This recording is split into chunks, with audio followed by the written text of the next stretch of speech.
So you spoke about Wimbledon. You went to the playoff final, right? Yes. Was it last season? How was that? I went to all the playoff finals. Yeah. How were all of those then?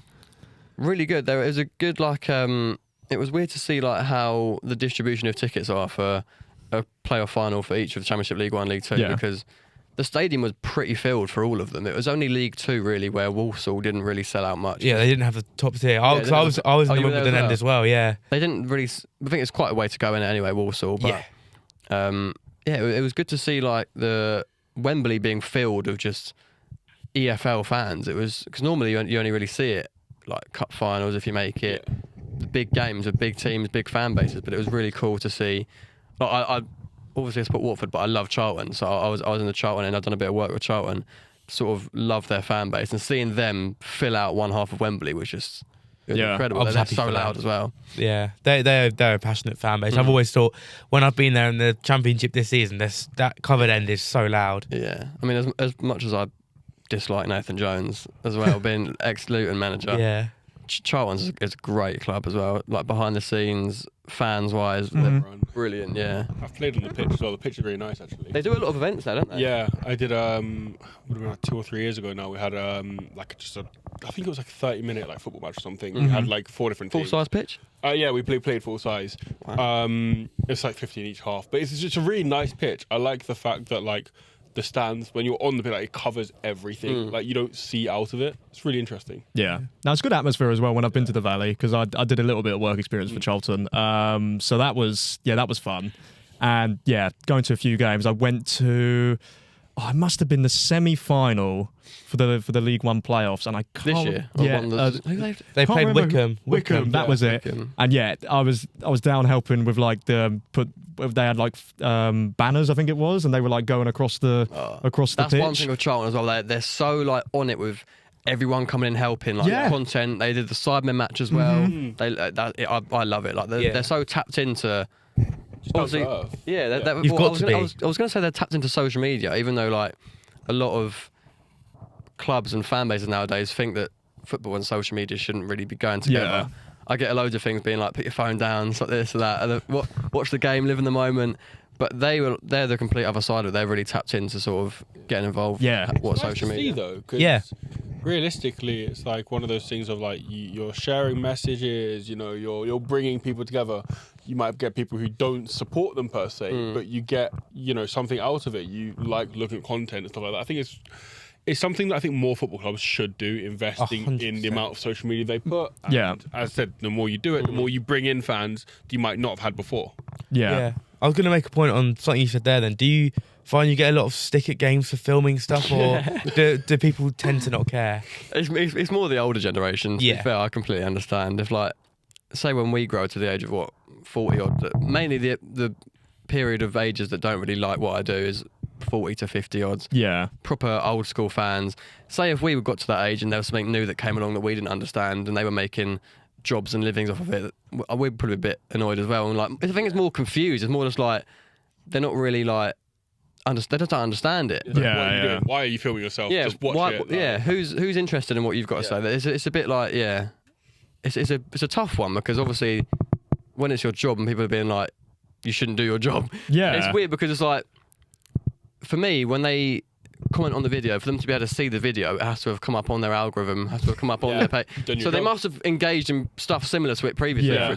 So it does confuse me, but I just tend to ignore it really. Especially when it's very opinion based, like what you're doing. You're making the content. It's going to be opinion based, and you get people like, oh, why are you doing this or something? It's like, well, as you said, it's like we're just going to like a builder and going, why are you doing your job? Yeah, I don't make a living without doing the job. Exactly. What do you want me to do? Yeah. Like this is. But what I do understand it. Yeah, I do understand. I get why they say it, but also it's not their place to tell other people what to do and how to enjoy the To be football. fair, in an ideal world, I'd love to not go to film the football and just enjoy it.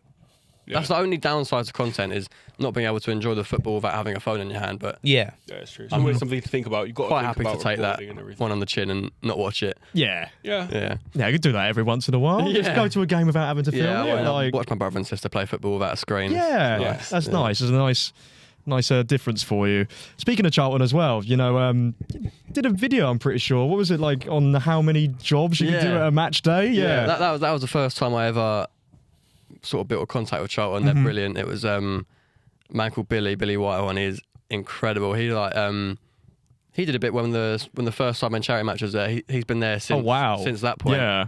And he's sort of like he works behind the scenes with comms, media, and reached out to him. I can't remember if it was LinkedIn or email, and it was just I said to him, I've got a good content idea. I want to try and do, as I said, I want to try and show with my videos, not just about what my experience is, but what it shows to other people. So I was like, I want to show what it's like behind a football match, like how much goes into it. So I was like, just take me behind the scenes, and I want to do every job that everyone does, and just see how, not stressful it is, but see how much effort everyone puts in behind the scenes for a singular match day.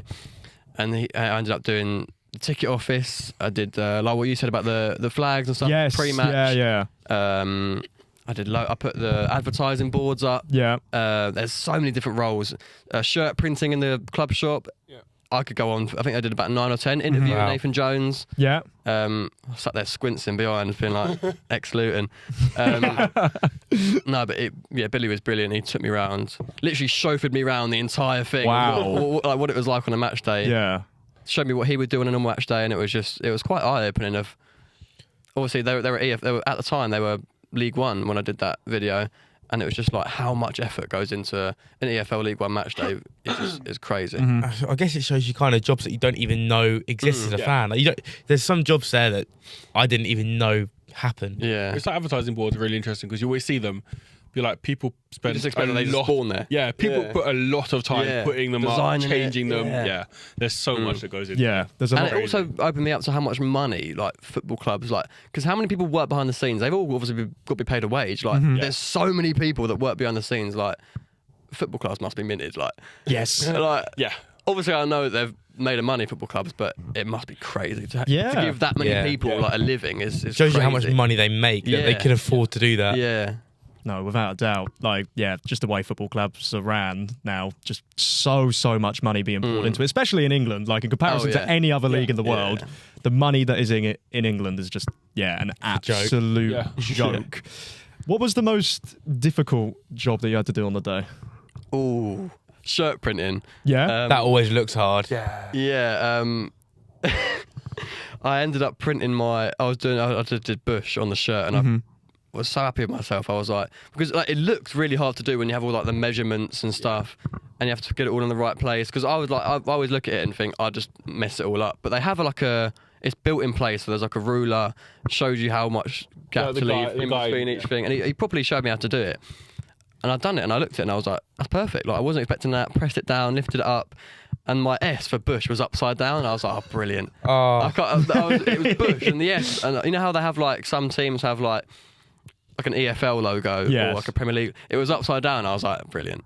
Like, but if that's the only mistake you made, I reckon a lot of people would do worse than I that, was to be gonna fair. say, I'd probably like realistically- miss out a letter accidentally or something. Well, I mean, my own name, I'd probably end up missing something in my own name. misspelling it. Yeah, I was, We've seen, like, footballers go out onto the field and their name is spelt wrong on the back of the shirt. I don't know how that loads of gets like, times. how that gets through that far. Like, to yeah, how anyone it doesn't to the get pitch. caught. Like, Yeah. surely when you see it hanging up in the dressing room, you're like, that's not my name. Yeah. Yeah, I mean, not necessarily because as a footballer, like realistically, the mentality of like when you go into a You're game, locked in. You're not looking, you just put it expect on. To be correct, you probably have gone in, seen it, and just gone, cool, Chucked let's it on. put it on. Yeah. And of course, no one's really going to be checking out the back of your name unless they're like, well, hold on, unless it's like a very obvious error. You could be just be like, well, realistically, if it looks similar, if you missed out a letter, certain names, you probably. And at that could point, just it might be miss too out. late as well. Exactly. Yeah. Like Yeah. you're not going to go and print a new one just for like 10-minute delay for printing. Well, they a new do that one. when they've got like new ones now for obviously like blood on the shirt. They have to have a spare shirt, don't they? Yeah. Yeah, but normally they're Like a plain, I dropper blood, think. You can't have one. Yeah. Yeah. It's got to be changed. Yeah. Yeah. You've also met a few legends. Jill Scott is one of them. Oh yeah, she's How class. was that? She just seems absolutely class. Like every single thing that I see her on, I think she's brilliant. No, she's brilliant. Again, another person who's sort of taken. It's her job now, media, isn't it? So Yeah. she's another person who's sort of taken the link between football and social media by storm and sort of made it her job. And especially in women's football, at her point, the money was. It's not as good as it is now, but it's still not at the level it should be. She was like at the point where retire and have to get another job. She's taken that opportunity and she's class, as you said, on all of the stuff that I see her on, whether it be a panel, a TV show, game show. She's unreal. Yeah, I met her at the Amazon Prime event, and she was there because it was linked with, I think Amazon sponsored the Women's Euros or something like that. Yeah. And she was, she was great. She gets really involved, takes the time to, like, everyone she works with gets to know you. And, it makes a change, really, because whenever I've, like, sometimes when you meet people who are, like, levels above, like, big time, they sort of will just, like, if it's not a big time event, they'll sort of take it for granted a little bit. But she was just like, everything was thought through, took it under her control, and she was class. Yeah, It's nice to see. Yeah. Yeah, no, it's because, you know, the people who are so famous and get to that level, yeah, they are just people at the end of the day. They But are then just some normal people people. go ahead and believe their own hype. But with Jill, you just don't get that She's so down to vibe earth. at all. Yeah. Whether, you know, she's on camera, she's, as you said, she's on a panel, she might be doing the overlap, you know, with Gary Neville. I'm a celeb. She was brilliant as well. Yeah. Yeah. Like, you know, she just nice seems to such see, a like, genuine person. It's nice to see like celebrities and that just be down to earth in terms of it's actually like, you know, when you can see somebody separate the kind of fame to just sit down, have a chat, relaxing. I think it's nice to see because they're under so much scrutiny and so much pressure the whole time. It's just like you see a side that's like, well, I just don't even know this person has this side. I think it also helps them just grow in general. Like media, I think media personalities should do it more often to show their general side because it makes people connect with them more. Because the way that I did psychology at A level, and what I was learning about the way that people connect with people. What's the parasocial relationships where you sort of build a connection with someone who you don't know, but you just like see them on the screens and stuff. And the way that they build connections and stuff is just like being able to relate to them. And if they are that sort of legendary superstar, like influencer status, the general public can't relate to people at that point. No. So when they do end up showing their general side and just what they're like as a down-to-earth person, it probably helps them more in the long run, to be honest. Yeah, because it kind of gives them that fan base and people want to like them and people want to meet them. Exactly. Yeah, definitely.